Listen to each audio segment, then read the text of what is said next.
The Great Turkey Walk, Chapter 16. We found Denver at last. We kind of came at it roundabout, walking from the south along the Cherry Creek. As we got closer and closer to the mountains, I finally started fearing for my enterprise. Here we was, with them Rockies poking up to high heaven nearly atop of us, and we hadn't come across anything like the amount of wagon traffic I'd been expecting. I began to wonder if this boom town of Denver truly existed, not knowing then that all the movement into the place was coming from the north of us, out of St. Joseph, along pieces of the Oregon Trail and the South Platte River. Meanwhile, Emmett enjoyed Lizzie walking left flank with him those last few days. It'd taken him longer to sweeten up to her than with most people. Not that he barked or growled or anything of that nature. It was more like he was keeping his distance. Maybe deep in his doggy brain, he connected her with that plague of grasshoppers he'd cowered under in some shame back on the flat plains. Once he'd decided there wouldn't be no more hoppers, though, he took to her training with energy. "Emmett," I heard Lizzie scold more than once, "you needn't nip at my heels. I can see that silly hen wandering off as well as you can." I'd set Lizzie to walking the birds as a part of our deal about treating her the same as a normal person. It was the lesser of two evils, as I saw it. Jabeth, after he'd figured Lizzie and me was on comfortable terms again, had fixed his mind on training her to hunt with him. "No way on this earth," I squelched that one fast. I was still in charge, wasn't I? "Why not, Simon? Hunting's a useful skill, and I got the feeling Lizzie would take real fine to a rifle." "That might be so, and then again it mightn't." I stared Jabeth down. Not that you've bagged anything more tasty than jackrabbits and rattlers lately. I'm getting mighty tired of rabbit and rattler stew." "I can't shoot what ain't there, Simon. You knows that as well as me." He stared dejectedly around the rising foothills. "Unless you have a sudden taste for coyotes. They got them a bird last night." "What? You didn't tell me about that." Jabez scowled. Felt too awful about it. There I was, sacked out in the middle of the flock's nesting ground, and I never heard a thing. Not a solitary howl. "That's because you never hear nothing when you're sacked out, Jabez. Could be an entire army of wolves and coyotes coming through." I stopped. No point in rubbing it in anymore. The losing, with us so close to Denver and Market, was bad enough. "How'd you know, anyhow?" "Found the empty nest this morning with some speckles of blood. I tracked the trail of blood into the grass." He felt in his back pocket. "Here, it's all that's left." I accepted the handful of shiny feathers and held them up to the sun. They were still a pretty bronze green. Maybe we'd better take turns keeping watch again tonight. Maybe we'd better. But it worked out that we didn't have to keep watch on account of coyotes that night. Not the animal kind, at any rate. That was because that night we ended up in Denver, leastways on a rise right outside of it. The town was set on the flats below, directly to either side of where the Cherry Creek flowed into the South Platte, and Denver was already almost as big as Jefferson City. We was all a little amazed as we settled the flock a final time. Here was the place we'd come for, right out of the blue, and we'd made it, with us and most of the birds intact. Mr. Peace had decreed the campsite safely outside the town, still on the high plains, with the Rocky Mountains another few miles to the west. "We got to be on our guard from here on in, Simon," he said as he kept an eagle eye on where the birds was bedding down. "So as not to be gold?" I asked. "Gold, or worse." He took his time ungearing the mules. "We got to check out the inhabitants, work out a strategy. Won't be long before they spot the birds." I glanced up from where he was working. Sure enough, people was already wandering out from the town to gawk at us. Mr. Peace noticed them, and that familiar hungry look, too. "Jabeth," he called, "think it's time to break out the arsenal."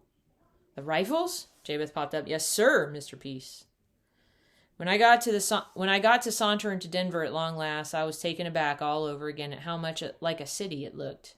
All laid out in a neat squares it was, next to those two flowing strips of water. Day was fading fast, and as there weren't any lamplights to mention, I kind of hurried along with my survey through the dusty streets.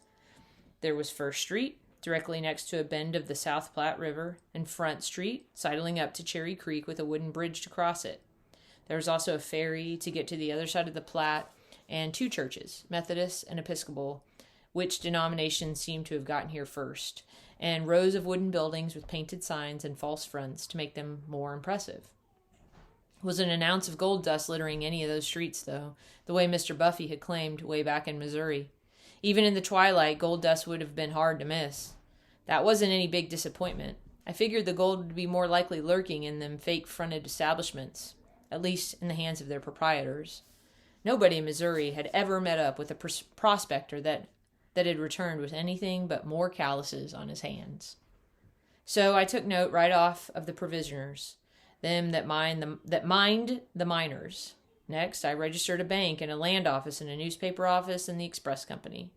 That express company, the Central Overland, California, and Pikes Peak, had a big schedule posted out front. Couldn't believe my eyes when I read that their stagecoaches took both passengers and mail to and from Missouri every single day. More or less satisfied, I ignored the saloons and that was livening up for the night and headed on back to camp. I'd been worrying some about how to get a letter and money back to Miss Rogers once my birds was sold. Not to mention my debt to Uncle Lucas and Aunt Mabel and the cousins. I hadn't thought of them in quite a while. Hadn't needed to. Wouldn't they be some kind of surprise when I come through the way I promised? But the flocks wasn't sold yet. Far from it. There was no point whatsoever in putting the cart before the horse. Not till the deed was done. Still, a genuine idea started growing in my head on the way back. Something Lizzie might be a help with. After breakfast the next morning, I sent Mr. Peace into Denver for a few supplies and arrangements I figured we might be needing for my idea to work. Also, to get a feeling for the lay of the land himself. Bidwell Peace wasn't no bird brain any way you looked at it, and I'd value his opinion added to mine. I sent Lizzie with him, too. She'd been jumpy with excitement over getting to see some civilization at long last, and I'd have to start trusting her out of my own sight sooner or later. In the meantime, there was the turkeys to deal with. They'd gotten up bright and early like usual and started eyeing them mountains in the near distance as if there was more than game to take them on.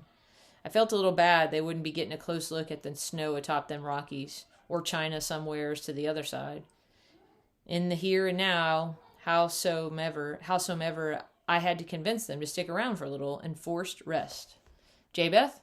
I'm right here, Simon. Well, he was and he wasn't. Lizzie's herb tea hadn't seemed to waken him much this morning. Maybe that's on account of the fact that he'd spent a good piece of the night patrolling our camp with his favorite rifle to make up for that coyote the night before. He was still hanging on to that rifle, stuck butt into the ground, maybe more like using it as a prop to prop him up. Might as well retire the weapon for now, J-Beth. We got to break out some corn for the birds before they decide to take on to mountain climbing. When do I get to see Denver, Simon? I got me an urge just as big as Lizzie's. Soon, I promise. Real soon, I hope. Mr. Peace and Lizzie finally came back with a fresh supply of coffee beans. Mr. Peace set down the small sack reverently. Any idea what they're charging for food? For these here beans? You'd think they was gold. I didn't pay any mind to the man's grumbling. I was busy snatching at the sheet of paper that had been fluttering from Lizzie's hands.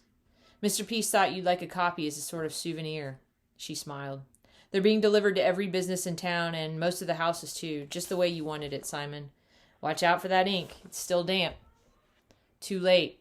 I transferred a black smudge from my fingers to my pants. Then I smiled. It turned out right nice, Lizzie. I knew you had a way with words. They weren't all my words, Simon. Some were yours. But it was your idea from the start, Lizzie, these handbills. But you're the one who knew newspaper offices did job work on the side, Simon. What you got there? J-Beth struggled up from where he'd been napping on the shade of the wagon. What'd I miss? Only the final touch to our journey. I poked the sheet in front of his nose. The Rocky Mountain News has a real nice way with print. J-Beth frowned. You know I can't read, Simon. You can't read?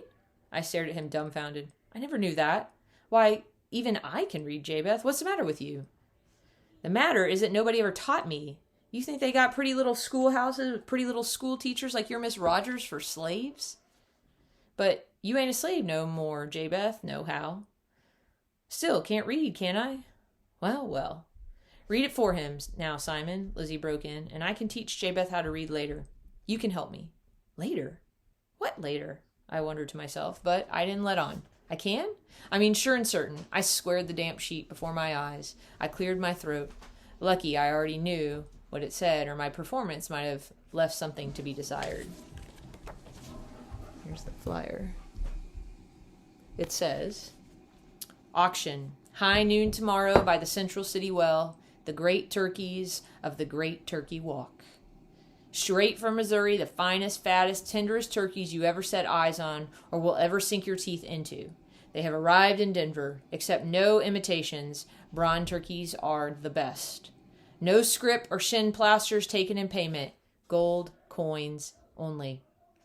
Simon Green, proprietor of the flock, Bidwell Peace, auctioneer, J. Beth Ballou, and Elizabeth Hardwick, facilitators. J. Beth's brow wrinkled. Mighty nice of you to put my name in print, Simon. But what in the world, in this wide world, is a facilitator? I turned to Lizzie. Why don't you do the explaining? It being your word choice, same as that no-good paper money, the shin plaster business, was Mr. Peace's contribution. Lizzie shrugged. A facilitator is someone who helps the process along the way, J. Beth, like you did by hunting and keeping everyone fed. I told Simon my name didn't belong there next to yours when you helped so much more, but he insisted. J. Beth graciously waved away Lizzie's protests. No matter. I had never been called a facilitator before. It's a mighty fancy way of putting those things. Mighty impressive. He shook the last traces of sleep from his body, and his shoulders took on their old jaunty swing. Maybe I'll just go facilitate us a pot of fresh coffee. Mr. Peace grinned at his back. Good idea, J. Beth. Then we can all commence to making a proper count of our flock for tomorrow's auction. I stared at Mr. Peace. That was the first time on the entire trip that he'd referred to the birds as ours. It made me feel good that everybody was truly getting excited about my enterprise the way they was. Too bad it was here at the very end of the line. Too bad we was all going to be broke up the same way as my flock come noon tomorrow.